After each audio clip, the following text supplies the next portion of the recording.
Hi guys, if you wonder what I'm doing with this guitar, I'm basically going to record a backing track for my next video. So, here goes.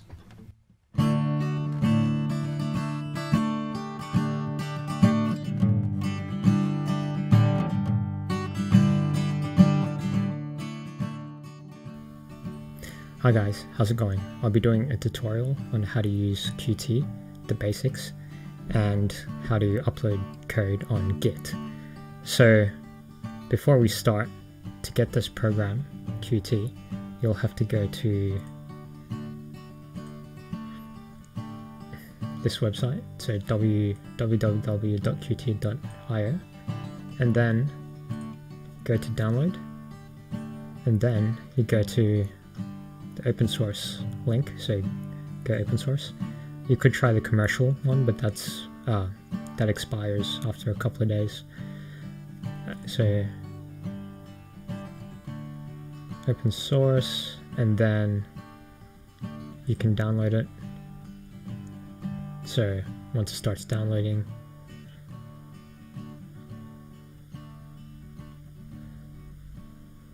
so because I've already installed the Qt on my computer, then I'll skip the steps and how to install that part. Okay, so I'll just cancel, but you get the picture and how to install. Yeah, you just download it from here and install it. Okay, now,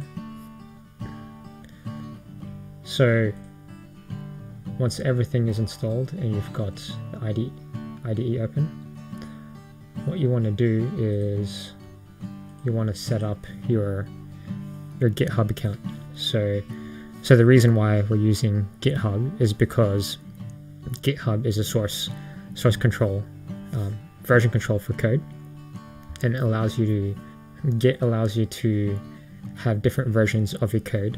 And say if you make a mistake and you want to revert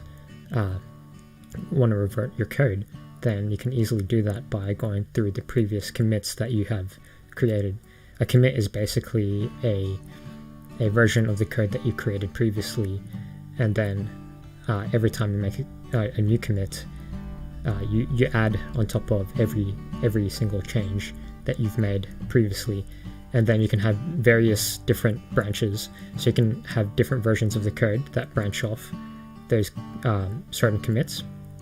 And then if you want to merge branches, or if you have a feature in your code and you want to merge those features together, then you can merge branches together and you can merge changes with certain types of commits. And also you might get into situations where you get merge conflicts because you've changed so much, or two developers were working on one specific file and then they changed a lot, and then there was some functions that one developer wrote differently, and then the other developer made some additions to other functions, and then when they merged it, there was certain conflicts, and you might have to go through the code step by step and see what you wanna combine.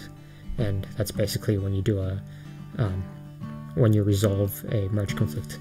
Now I'll go through that later on, but I'll show you the basics of how to install Git and GitHub. One of the most popular version controls is what they call GitHub. You have different types, but I'll just go through GitHub itself.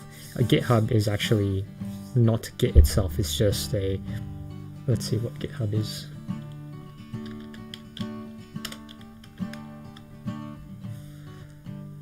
So GitHub is a web-based hosting service for version control using Git. So Git is the underlying technology of GitHub. So you can go with GitHub, or you can go with Bitbucket. So Bitbucket is an Australian, from an Australian company, so Atlassian, and GitHub was just recently bought by Microsoft. Anyways, now let's go to GitHub and let's see how to install it. Now I already have another account, but let's start from scratch. Let's So let's see.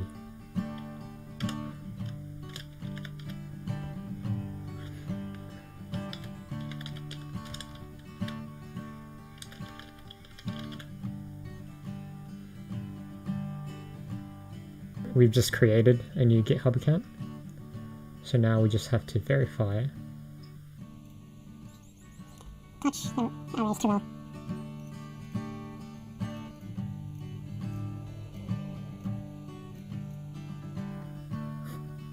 Okay. I actually haven't seen this before when I okay, that's weird. It must be a new thing.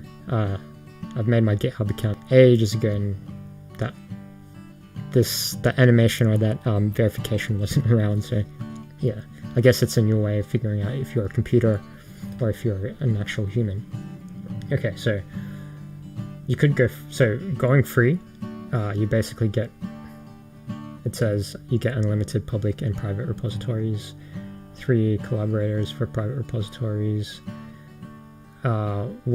Initially when I signed up for GitHub, it was basically that to make it private you had to pay for it, but I guess now you can have private repositories.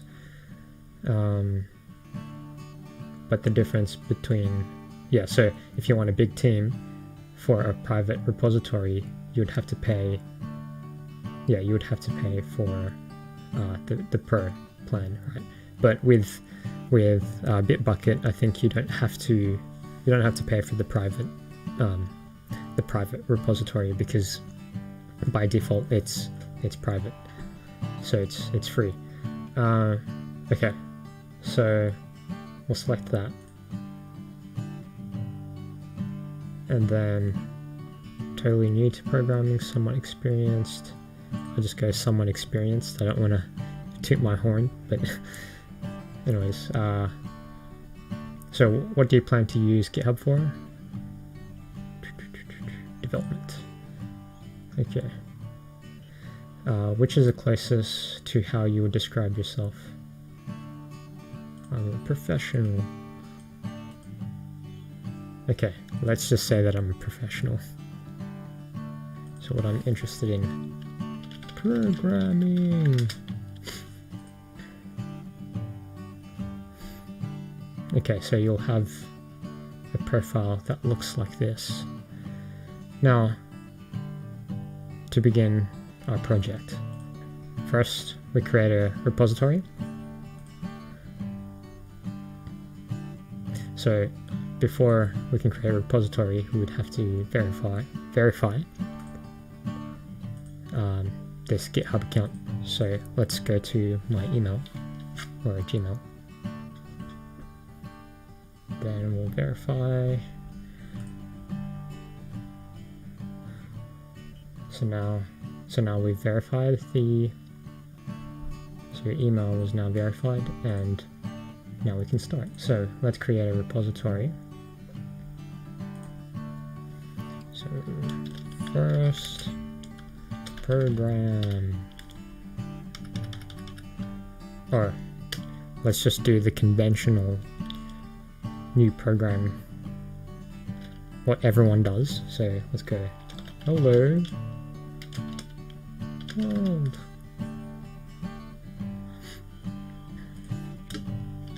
Hello. So I'll just put this on private.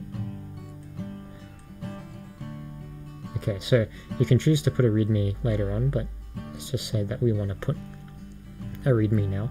Basically, readme is basically the wiki of your repository. So it tells, so whoever looks at your repository can tell what the program is about. It could also have instructions on how to install and how to deploy your program, and how to actually, if it's say a library, you can have instructions on how to use certain functions and how to include those functions, and what other dependencies that you need to install in your computer. So okay, so git ignore is basically, so what that is whenever you're whenever you're creating a new project, right, there's a whole bunch of, with different types of IDEs, there's a whole bunch of extra files that it stores on your computer. So like the build files, the library files, and so on and so forth, right? So the thing is, you don't, because those file sizes are big, and every time you compile and build your code, because those files are big, uploading it to the repository is very, very inefficient. So you only want to upload the source code. So you only want to, if it's in, say, C++, you only want to upload the CPP files and the header files. If it's Node.js, you just want to upload the JavaScript files, right? And you don't want to upload the other additional files. So there's different other, like every programming languages have their own additional files that they create in addition to the source code that you write. So here you can choose a list of things that you can add to git ignore. But if you forget to do that, you could add that later in by just going here. So git ignore for, say we're going to search for git ignore for Qt creator, right? So we can look up a list, and basically that gives us a list of what types of files that it's going to ignore when you try to commit your changes, right? Because every time you make a change, every time you compile, there's always going to be changes to your header files and your CPP files if you make changes, and then when you compile it, there's going to be changes among these files, right? So you don't want to always have those changes, because, for example, other people using a different computer might have a different build on their computer. They might be using a Linux, so they might, or they might be using a different compiler from what the compiler that you're using. So you might have different build files for your computer, and they might have different build files for their computer. Okay, so that's git ignore. So it's just, yeah, basically a file. So let's say we'll look for C++, git ignore. Let's say look for Qt, if Qt, yep. So okay, so I guess it looks like we could just select one, so let's just select Qt, and then I'm just going to leave that blank for now. So yeah, let's create a repository. Okay. Hello. So at the moment, this repository doesn't have anything in it, so we'll have to write some code. Now, another additional thing that you have to install is you have to make sure that Git is actually installed on your device, right? So you can go cmd, right? And then I forget the commands, but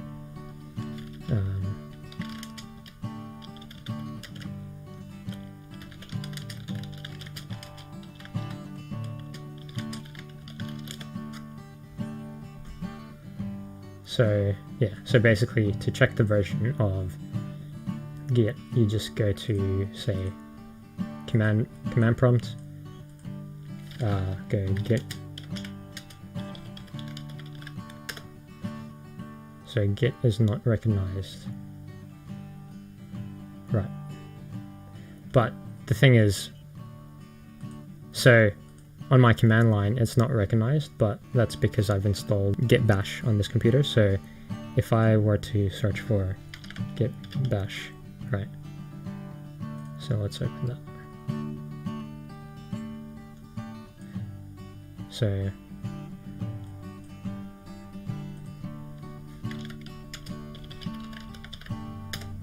yeah, so see how, because when I installed Git Bash, yeah, I made it only exclusive to the installation of Git, exclusive to Git Bash instead of the actual Windows because I didn't want them to affect each other. I just wanted them to be separated. Okay, so I'll show you how to install that. I don't want to uninstall it from my computer and install it, so I'll just show you what to do. So you need to go to Git, search up Git Bash, right? So Git for Windows, and then you want to download this.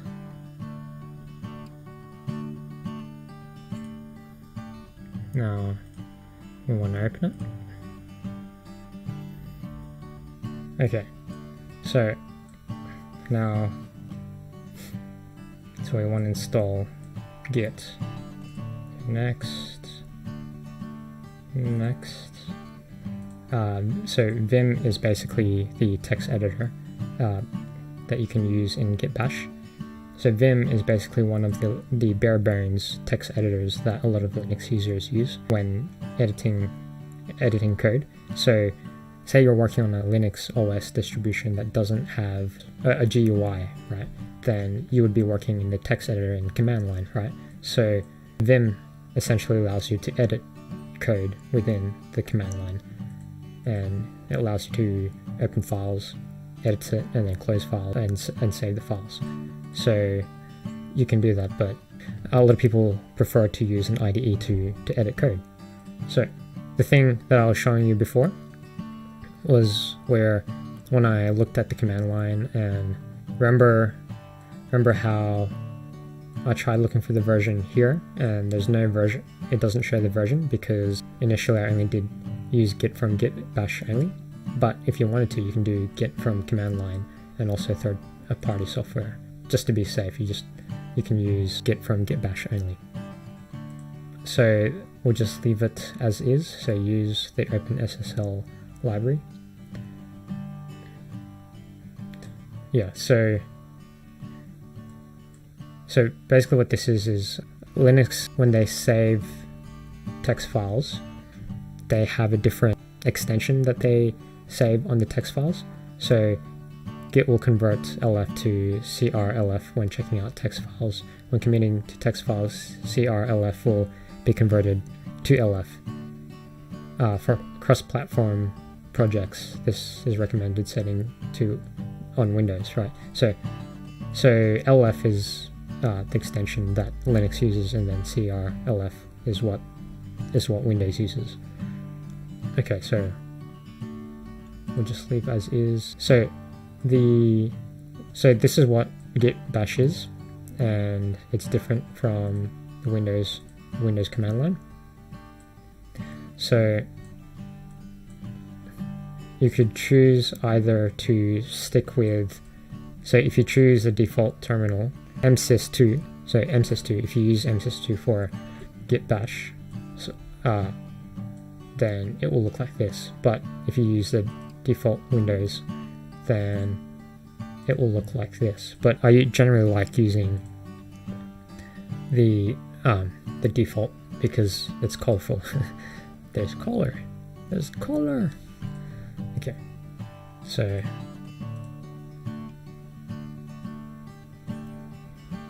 yeah, and then probably just leave everything as is, and then you just basically install.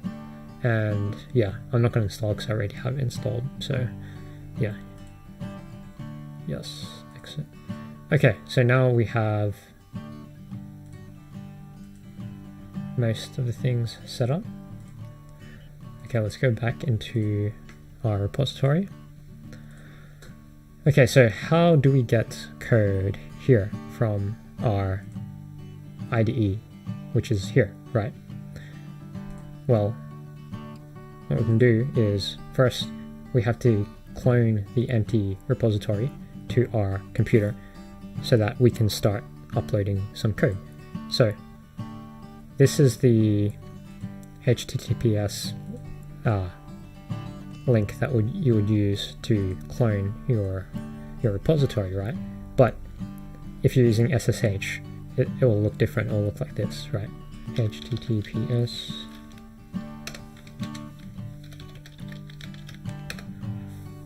so hypertext transfer protocols secure. So, and then SSH secure shell. Yeah, so SSH uses public key cryptography to authenticate the remote computer and allow it to authenticate the user if necessary. One is to use automatically generated public and private key pairs to simply encrypt the network connection and then use password authentication to log on. Yep. Okay, so anyways, you can do your own research on that, and yeah. Now I'll go back and close this. Okay, so let's get back. So you could either copy, or you can press this copy symbol, and then let's go to, so first what you want to do is you want to find where you want to store the location of your code, right? So let's go into, let's go on the desktop, and let's just say that we want to create a repository here. So repository, right? Now what you want to do is,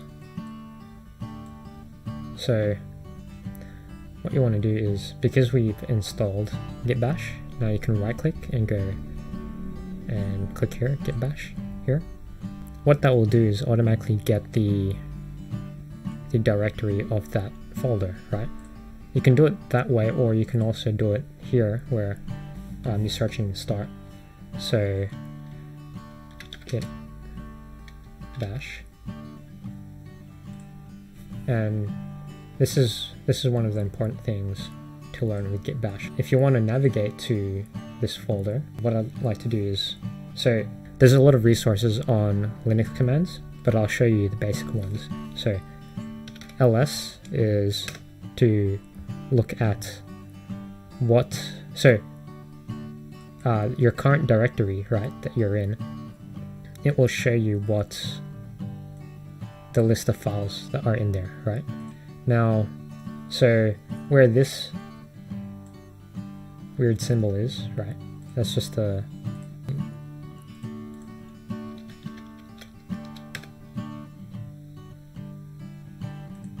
I think they call it a tilde. Nah, what? Tilde keyboard. Yeah, okay, so that is a tilde. I keep forgetting the name of that. So, yeah. So, okay. So that tilde is just a shortcut to the location of these files. Now I'll show you where that is. So let's go look for that. So that's local disk. Where is tilde? Bash.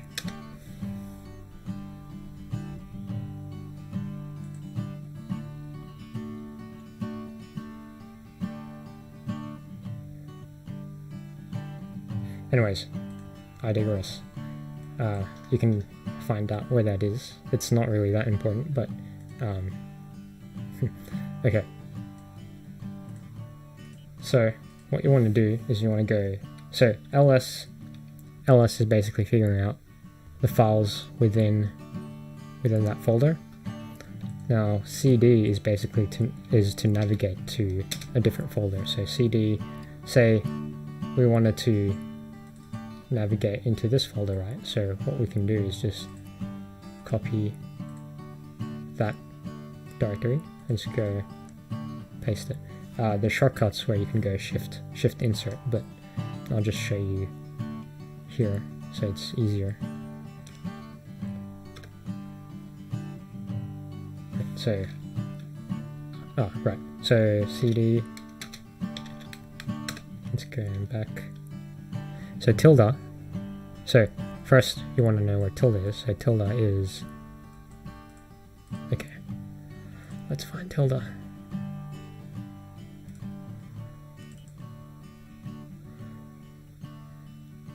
It's this here.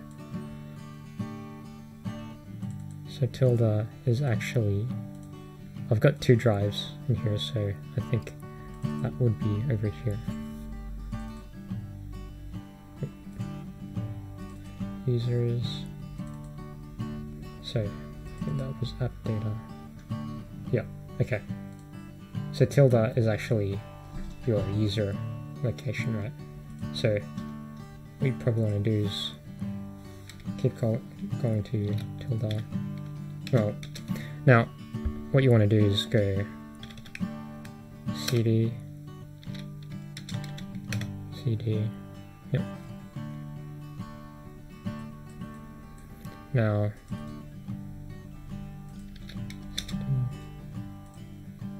oops.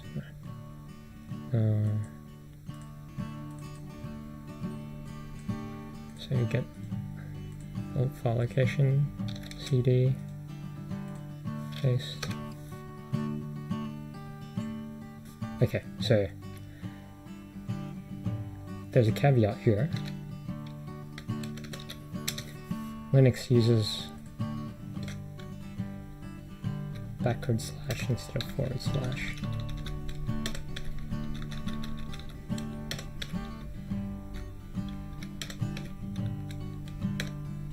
Right.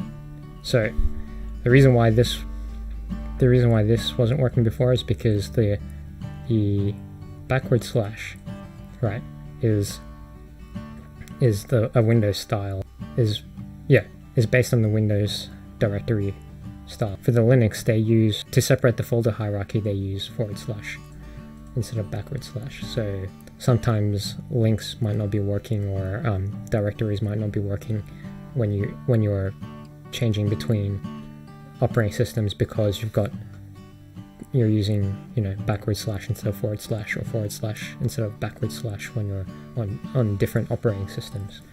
So okay, so now we're in our actual repository, and then now we can actually, let's actually clone this, right? So we'll do it again, clone, right? So just copy, then go into, and then, so now what you want to do is go, you want to type in git clone, and then paste, right? Now enter. So it's cloning the repository. Oh, actually, now I made a mistake. I was using SSH. Let's use HTTPS, because SSH you have to create a private and public key. So for now, let's just clear, and let's just do that again. So git clone, paste. So that's the HTTPS link to the repository, and then we'll clone it. So let's just open that folder. So now it's asking me to, the reason why I have to drag stuff, because I have a dual monitor, and yeah, it's basically just opening up in my primary monitor, and then I have to drag it to my my monitor that is being screen recorded. So yeah, so that's why it's happening. So yeah, apologies for that. But anyways, so type in the email that you use to create the GitHub account. So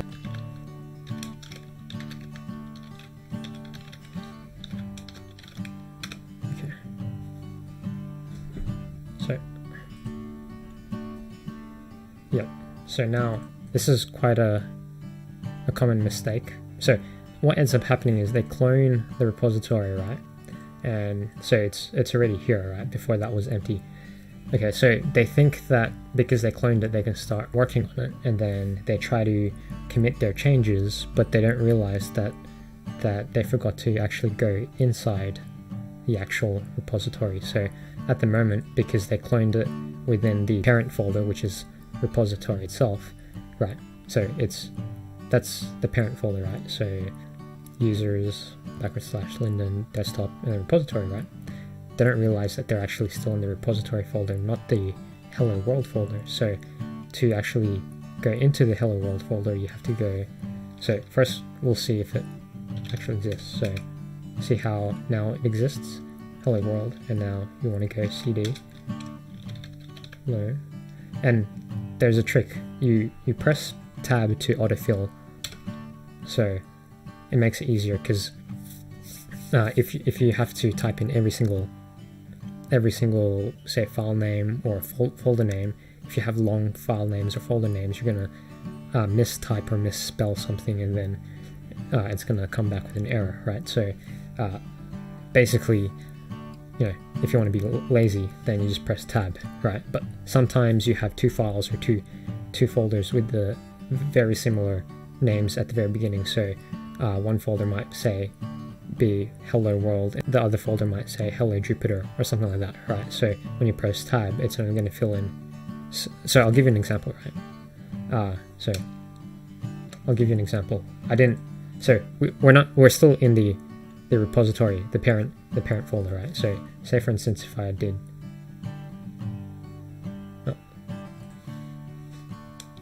hello Jupiter, right? Okay, so this is our repository. This is not our repository, this is just the folder that we made. So if I did, so ls, now there's two folders, right? So if I did cd hello, and then I press tab, see how it doesn't autofill everything, because there's two folders with this similar prefix. So they have hello at the very beginning, but they have two different endings, right? So you have to choose between which one. So if you start typing the first letter that is different, so say J, right, and then I press tab, then it goes Jupiter, right? But then if I go say W and then I press tab, then it goes world, right? So yeah, so just a side note to note when you're working with Git Bash or Bash or any Linux command lines, or even command lines, when you're filling in when you're using tab to fill in the names of the files or the names of the folders, then that's a caveat that you would want to take note of. Anyways, I'll press enter, hello world. So now you can definitely tell that we're in the repository, because let's just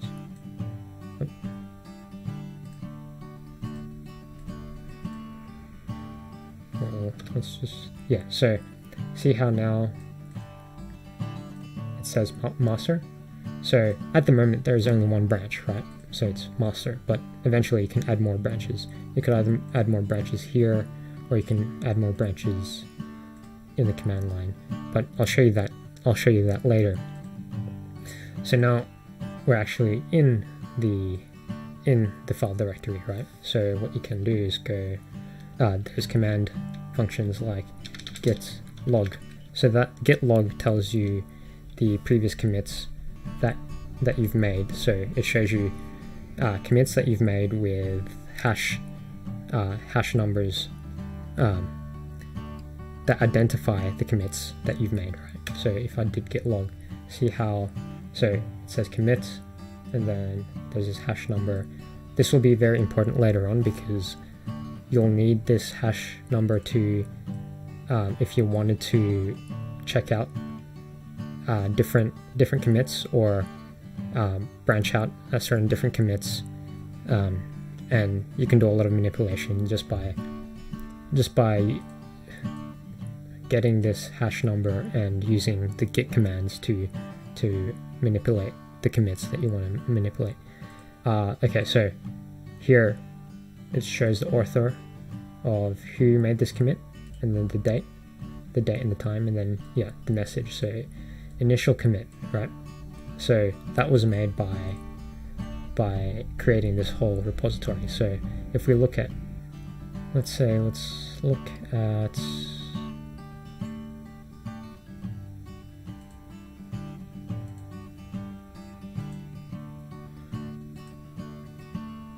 yeah, so let's look at insights, right?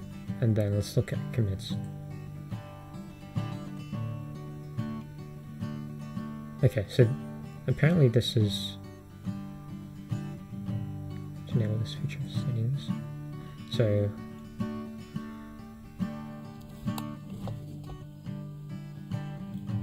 we'll have to accidentally made this repository private, so let's just go.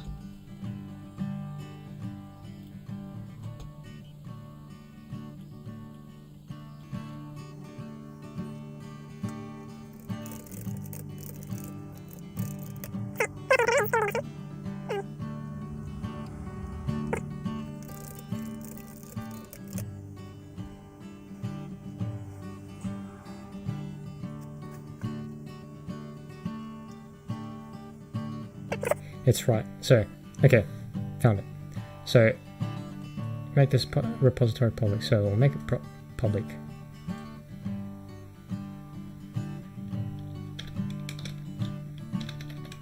Okay. So now it's public. So now, okay, let's go back to insights. Now let's go back to commits. So, yep, it shows the first commit. And yeah.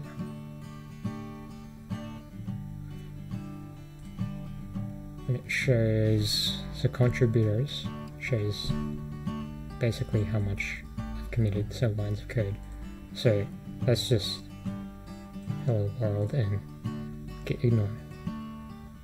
So yeah, that's all additional things. Okay, so let's get back into the programming side.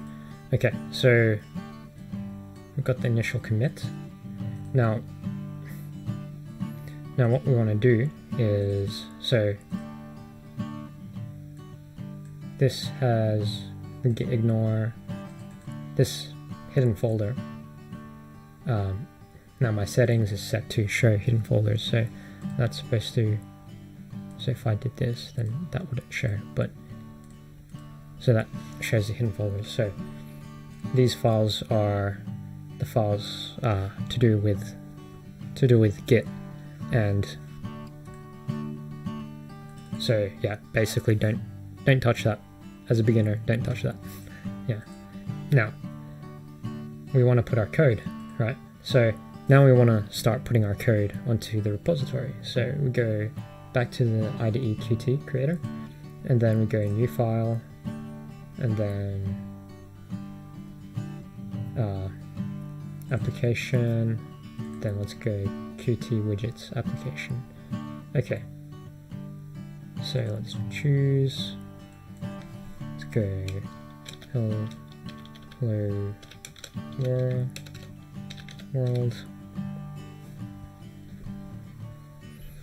hello world, and now we just need to find that place of the repository, right? So let's go desktop. So hello world, so we want to put it in this repository, so select folder. Okay, so next, so we want to this is the compiler, the MinGW compiler that we're going to use. It's installed by default with Qt creator. So let's go next. So we'll just leave that all by default. So main window, QMain window, header files, source file. So you've got your header file, your CPP file, and you've got your UI file. That's where you put your GUI elements and your say your buttons and all that kind of stuff. If you wanted to make a form, a Windows form, yeah. And here is where you put all your code in the background. Okay, so next, and then okay, so it recognizes that it's Git.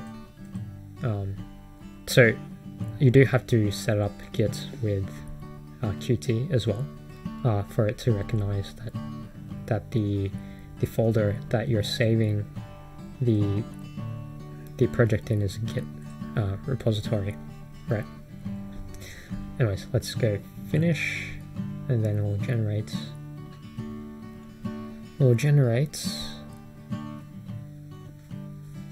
the code.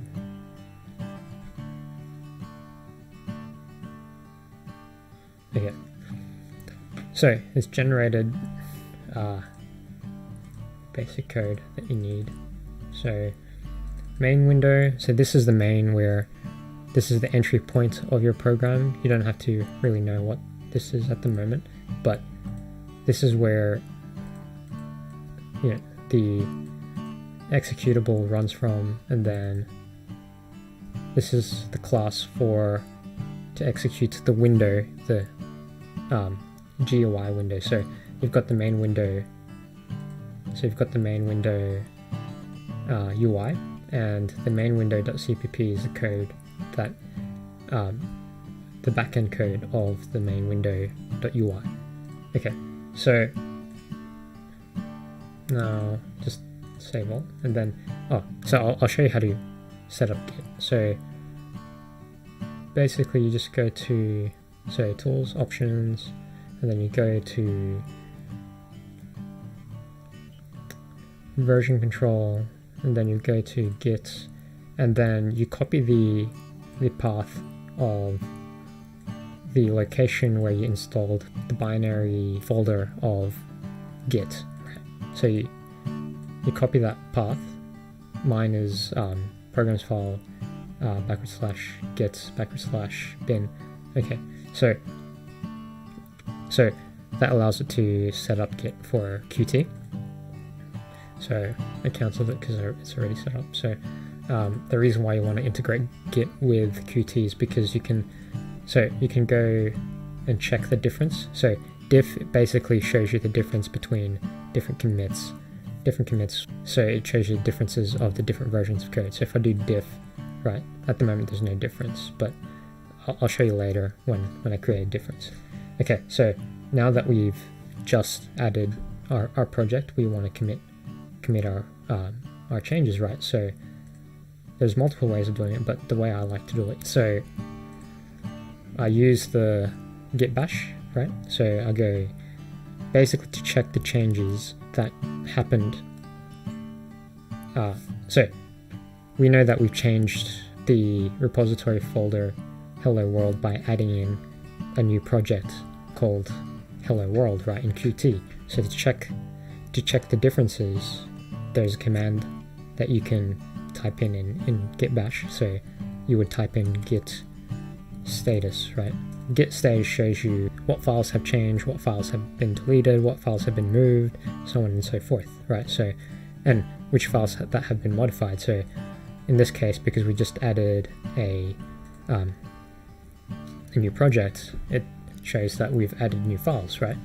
Now, if we wanted to reset it, there's this command that we can call git reset head. So that will basically reset the repository, your local repository, to the current checked out branch, which is master. So it will delete everything from the most recent commit that you've just made previously, right?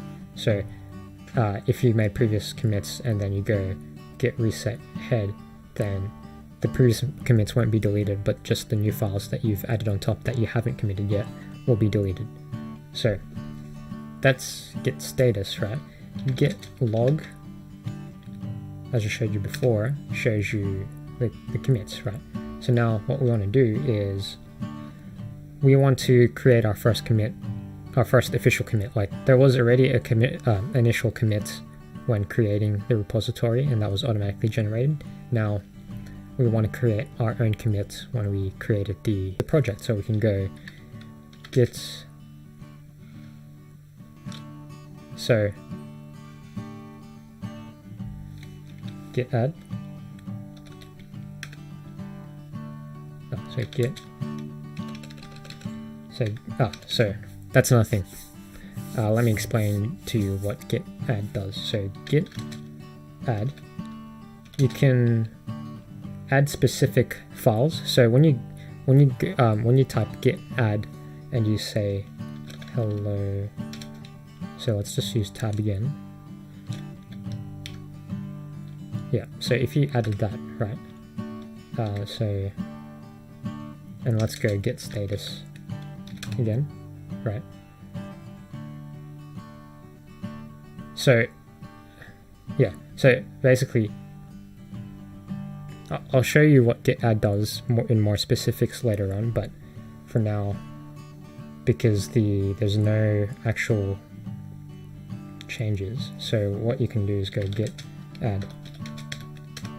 Yeah, so git add dot means that you stage all the files that have been currently changed, right? So let's go git status, right? Now what we can do is git push, right? So git push pushes your changes that you've made. So there's a remote branch and there's your local branch, right? So your local branch is the branch that is on your computer at the moment, right? So you can commit things to your local branch and you'll have different versions of your code, but that doesn't necessarily mean that it's on the remote repository, right? But if you want to have the same code on your computer on the remote branch, you have to push your code from your local to your remote. So I'll show you this other thing. So it's if you go git branch, right, you just see master, right? But if you go git branch r, right, you see origin head, origin master, right? So this branch master is your local branch, right? And origin master is the branch on the remote repository, right? So every time you make a change on the master, right, or your local branch version of master, right, it just makes changes to master. But if you want to push it to the origin, then you just go git push. For now it's git push, right? But if you want to, yeah, so everything is up to date. Git push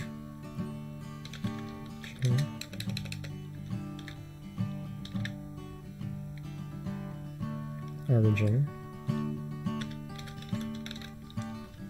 So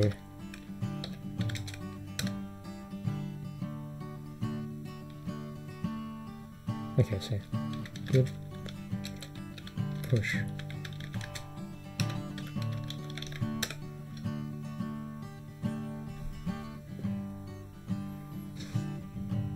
okay. Let me backtrack. Okay, so git status shows you all the files that have been changed. So after you do git status, right, you do git add, but because these are new files and we haven't made any changes, then there's nothing to add, right?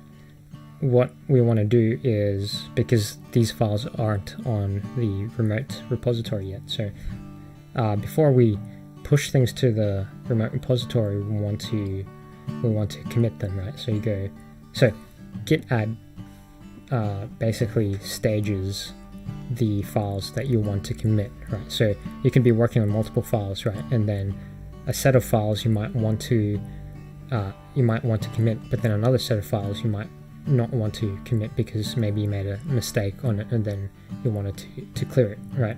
So you might do git add, so git commit. So git commits the changed files on your local repository.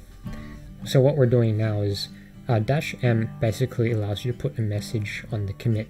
So it allows you to put a description of what you changed, and it's a good practice to put a good description, because when you make a lot of changes, right, and you have different commits, like when you're down the track, when you're looking back at your code, you forget what you changed. So the commit messages allows you to refresh your memory on what you've actually changed in the code.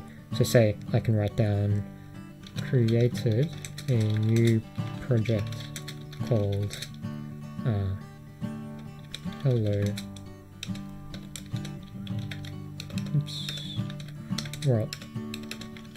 world, right? So yeah, just commit. Now if you wanted to check that message that you just committed, remember we used git log, right? So see how before we only had the initial commit, but now we have the two. So created a new project called Hello World, right?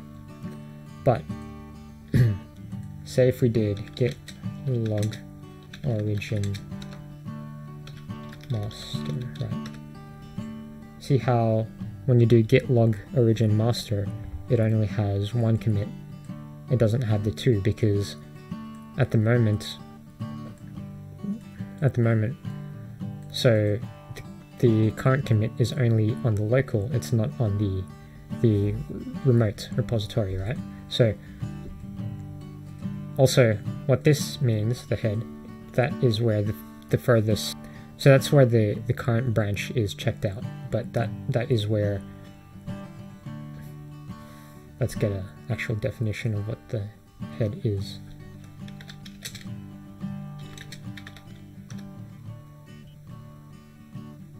So head is a reference to the last commit in the currently checked out branch. You can think of head as the current branch. Okay, so that's what the head is. Okay, now so we've got the changes committed on our local repository, but now we want it to be on our remote repository, right? So you go, so the command you use would be git push, or actually first to double check that you have something to push to the remote repository, you can type in git status again. So see how now it says, when you go git status, it says your branch is ahead of origin master by one commit. As we can see, that's the one commit in the remote, the origin master. So origin master is basically the remote, right? And then in the local, you have the initial commits and the create a new project called Hello World commit, right?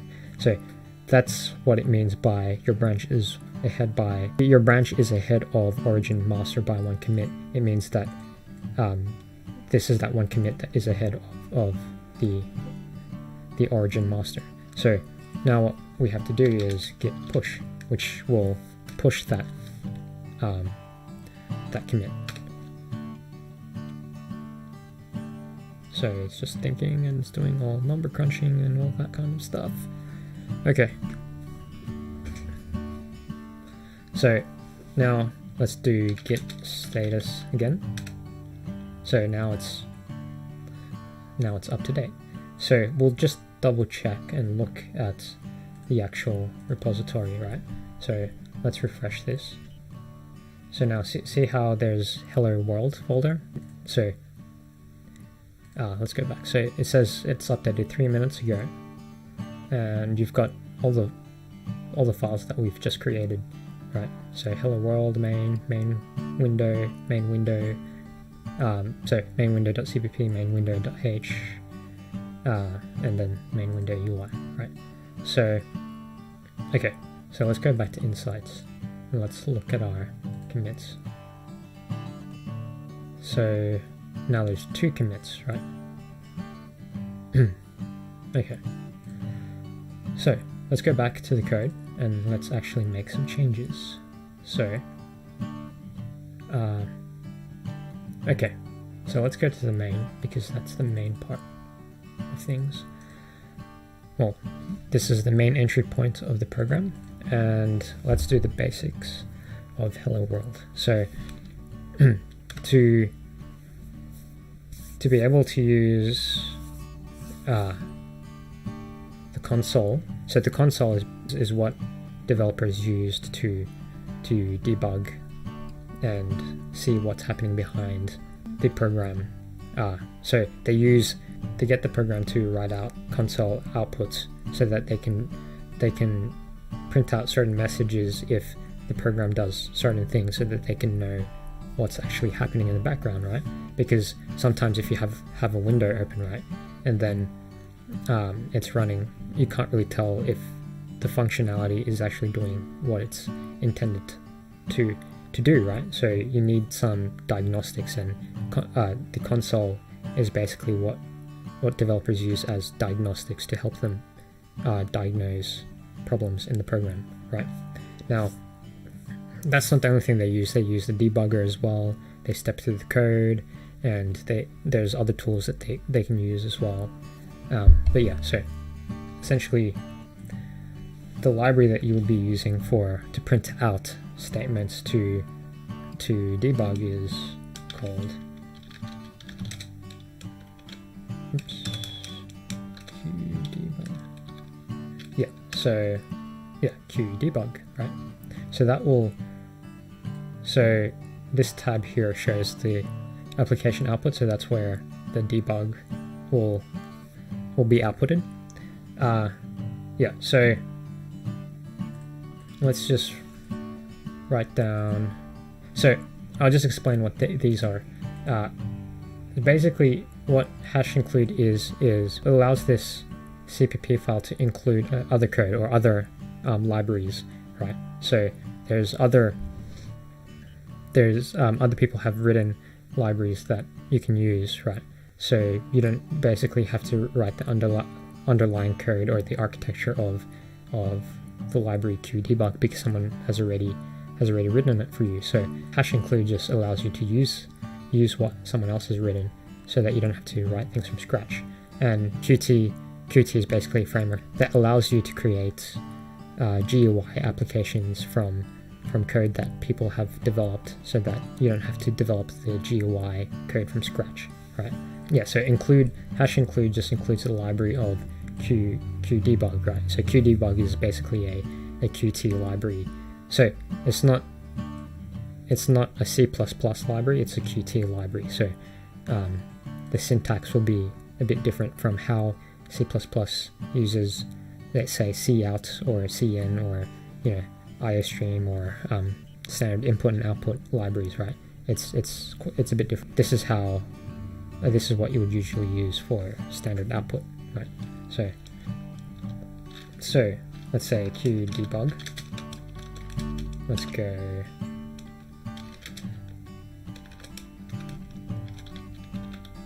hello world, right? Okay, so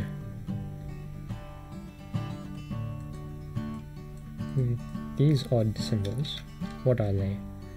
Let's see. Show what they are.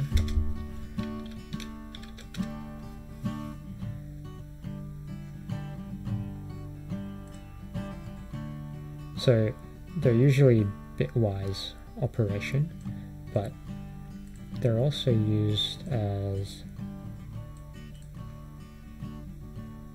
So in bitwise manipulation, it's used to shift the bits up and down, right? So you'll have to do a bit more of low-level electronics and low-level programming to understand what bitwise shifting does, right? But for now, we'll just talk about the higher level stuff, right? So for Qt,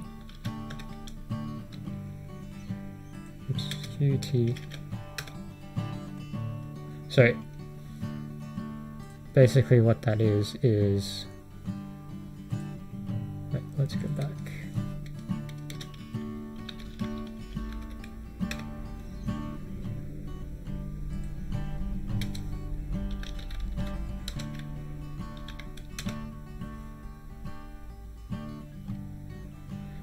So what that is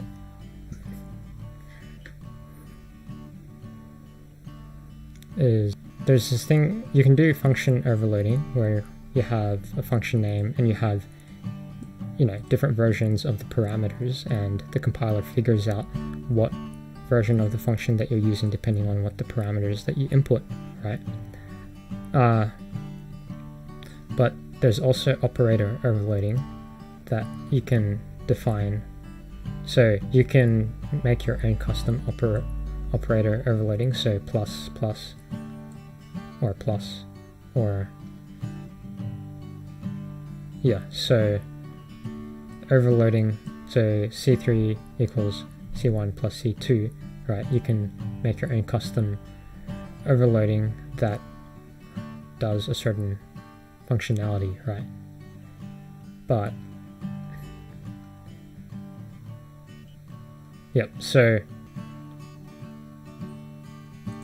all this is there's a predefined overloaded functionality for QDebug. So it allows hello world to be printed out into the console. Okay. So let's run this and see what it looks like. So save all.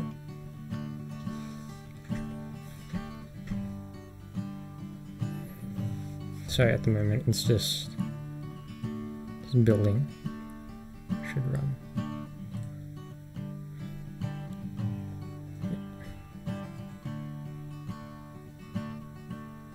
So this is the window that opens up because, so when we first created the application, right, we chose a Qt widgets application, and by default it has its own window, right? But if we wanted to, we could have just gone to console application, and that would have meant that there would be no window, right?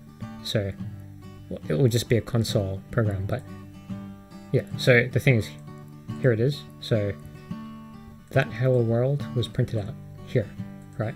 So right now, because we added this code in, now we've updated the code and we want to add the changes back to Git, right? So I'll show you two ways of doing of checking the difference, right? So you can do it on Git Bash. So you can go git diff.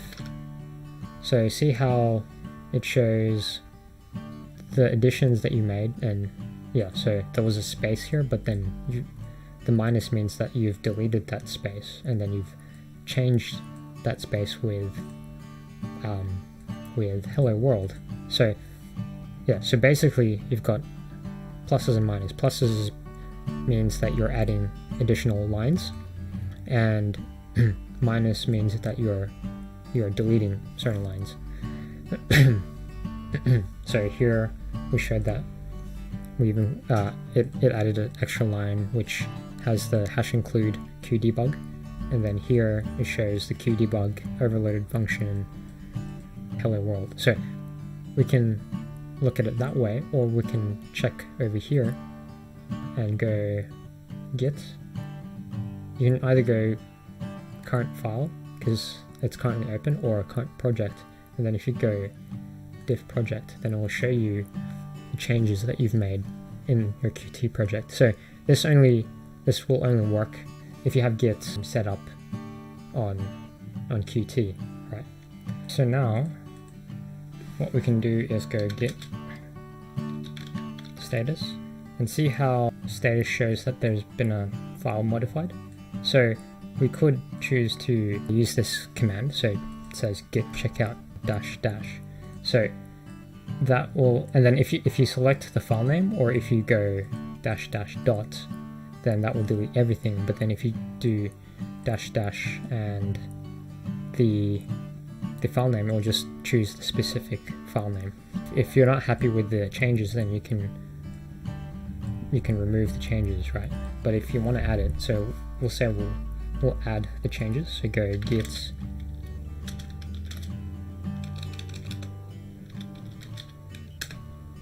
now if you go git status again, right, see how now, since that we've added, when we used git add, right, so git add full stop or dot says that you want to add everything to staged, right? So now that everything is staged, right, then we can commit. So you can tell whether or not it's staged by the color. So this is red and then this is green, right? So now it's staged, we want to commit it. So git commit. So added QDebug